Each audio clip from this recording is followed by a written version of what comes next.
এই গৰম যে কেতিয়াকৈ কমিব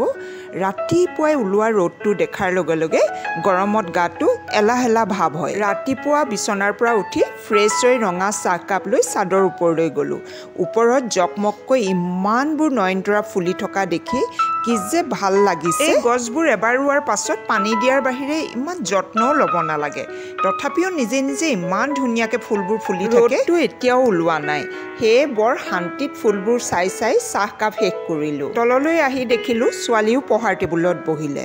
ময়ো ঘৰৰ বহুতবোৰ কাম শেষ কৰি ল'লোঁ এইবাৰ ব্ৰেকফাষ্ট বনাবলৈ কিটচেনলৈ আহিলোঁ আজি মিলেটছৰ আটা দি ৰুটি বনাম আপোনালোকে মিলেটছৰ ৰুটি খাইছেনে বাৰু বহুতে এই আটাক ৰাগী আটা বুলিও কয় আটা ময়দা পানী দি যি ধৰণে ডোটো বনোৱা হয় মিলেটছৰ ডোটো বনোৱাৰ আগতে অলপ কাম থাকে পানী অলপ গৰম হ'বলৈ গেছত উঠাই দিলোঁ পানীৰ বাবুল অহাৰ লগে লগে গেছ বন্ধ কৰি তাত অলপ নিমখ আৰু এচামুচ ঘি পানীত মিলাই ৰাগী আটাখিনি এতিয়া হেতাৰে ৰাগী আটাখিনি তল ওপৰ কৰি 10 মিনিট সময় ঠাণ্ডা হ'বলৈ দিলোঁ 10 মিনিটৰ পিছত ভালকৈ মঠি এখন এখনকৈ ৰুটি বনাই গ'লোঁ মঠাৰ পিছত একেবাৰে সফ্ট হয় কাৰণে বেলুতে খুব কোমলকৈ বেলিব লাগে নহলে বেলুতে ফাটি যাব পাৰে নহলে লাগিও ধৰিব পাৰে মই বেলুতে তলত প্লাষ্টিক পেপাৰ এখন পাৰি লওঁ এই ৰাগী আটা স্বাস্থ্যৰ কাৰণে কিন্তু বহুত উপকাৰী অকল স্বাস্থ্যৰ কাৰণেই নহয় চুলি আৰু স্কিনৰ সমস্যাত যোনে ভুগিছে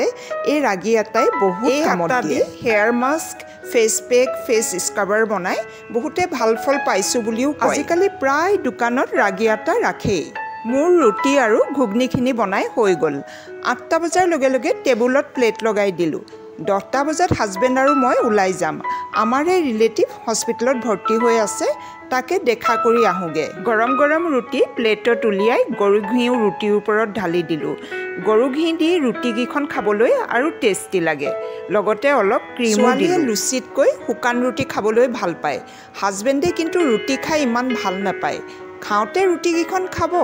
খাই লোৱাৰ পাছত ক'ব শুকান ৰুটিকেইখন খাই ডিঙিত লাগি ধৰিলে ব্ৰেকফাষ্ট শেষ কৰি বাকী থকা ঘৰৰ কামবোৰ কৰিলোঁ